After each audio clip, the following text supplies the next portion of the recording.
The temperance movement was one of the central reform efforts in American history. At first, the movement began just to promote people to start moderately drinking. The movement involved people who took a pledge never to drink alcohol. At first, this consumption of alcohol was widely accepted in America, except drunkenness was looked down upon. People saw alcoholic beverages as beneficial stimulants. Attitudes toward drinking gradually started to change and had an enormous impact on our country. This movement started in the early 1800s and tried to moderate people's drinking habits. The movement was mainly run by women who, with their children, had endured the awful effects of uncontrolled drinking by many of their husbands and men friends. Alcohol was also being blamed for society's drawbacks, such as severe health issues and impoverishment. Although by the 1820s this movement advocated for total abstinence of all alcohol and encouraged many people to stop drinking completely, it also influenced laws that were passed that prohibited the sale of liquor in several states. People who pledged to stop drinking took part in the, quote, Cold Water Army.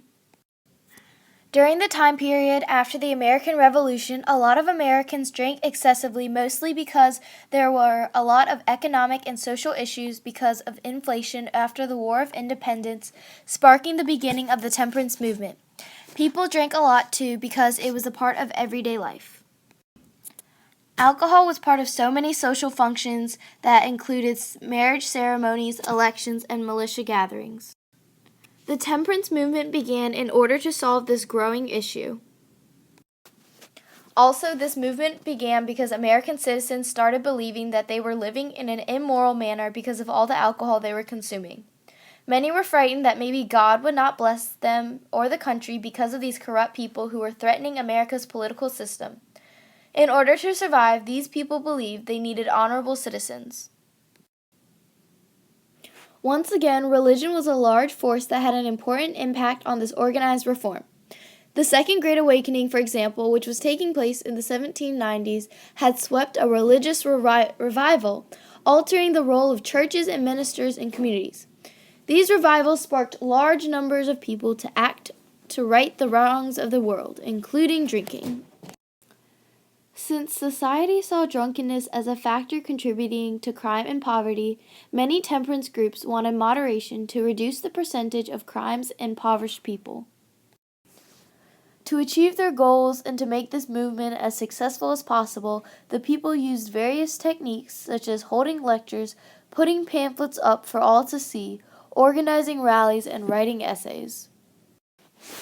This allowed the women advocates for this reform to spread their message as fast and effectively as possible as they could with the resources that they had. The movement was very successful. By 1826, the nation's first formal national temperance organization, called the American Society for the Promotion of Temperance, was born. Led by socially prominent clergy and lay people, the new organization called for total abstinence from distilled liquor. Within 3 years, 222 state and local anti-liquor groups were laboring to spread this message. By 1835, an estimated 2 million Americans had taken the pledge to abstain from hard liquor. Their efforts helped reduce annual per capita consumption of alcohol from 7 gallons in 1830 to 3 gallons a decade later. Although there were many successes to the movement, there were a few failures as well. Smuggling of liquor became a huge problem and also extraordinarily popular because of the high profit that was made. Bribery that was taken by the facilitator made illegal drinking even worse. So in order for people to drink, quote, legally, people chose to drink Jamaican ginger beer, and thousands of them were paralyzed for the rest of their life. Several significant events occurred during this movement, starting in 1847, when Maine became the first state to make a law that prohibited the sale of alcohol. 2 years later, in 1849, Amelia Bloomer begins the publication of The Lily, the first newspaper edited by a woman. Later on, in 1852, Susan Anthony and Elizabeth Stanton were involved in the temperance movement, aimed at limiting or completely stopping the production and sale of alcohol. Susan Anthony was denied a chance to speak at a temperance convention because she was a woman. That same year, both Stanton and Anthony found the New York State Women's Temperance Society. 2 years later, Gerrit Smith advocates the temperance cause as the only abolitionist member of the U.S. Congress. Many individuals contributed to this reform movement, including those such as Frances Willard, founder of the World Women's Christian Temperance Union and leader of the National Prohibition Party. She had many recordable attributes, such as being an American educator, reformer, excellent speaker, and an expert in pressure politics. She greatly influenced the history of reform and helped transform the role of women in 19th century America.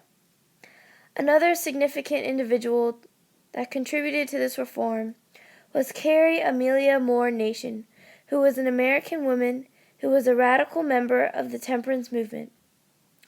She opposed alcohol before the advent of prohibition. She is particularly noteworthy for attacking the property of alcohol-serving establishments with a hatchet. Nation was not only a formidable woman because she was 6 feet tall, but was usually dressed in stark black and white clothing. Like Abraham Lincoln said in an address to the Springfield, Washington Temperance Society in 1842, quote, "I believe if we take habitual drunkards as a class, their heads and their hearts will bear an advantageous comparison with those of any other class.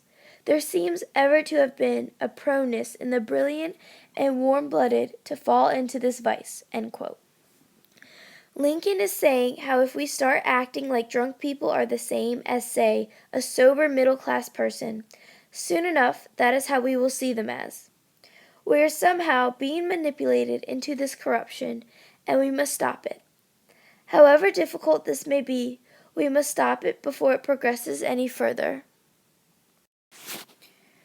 As you can see, this primary source document is a cartoon that was created by Charles Jewett in 1841 from his book Youth's Temperance Lecture, and is titled Effects of Drunkenness. Jewett, who was in favor of the temperance movement, wrote Youth's Temperance Lecture in order to educate people on temperance issues, especially young people, to inform them of the dangers and consequences of self-indulgence. This cartoon depicts probably a father who is yanking their son out of their bedroom, most likely because he is drunk. This picture was to show people, especially the younger adults, how drunkenness causes you to do ridiculous things that you may not be fully aware of and how irresponsible it can be.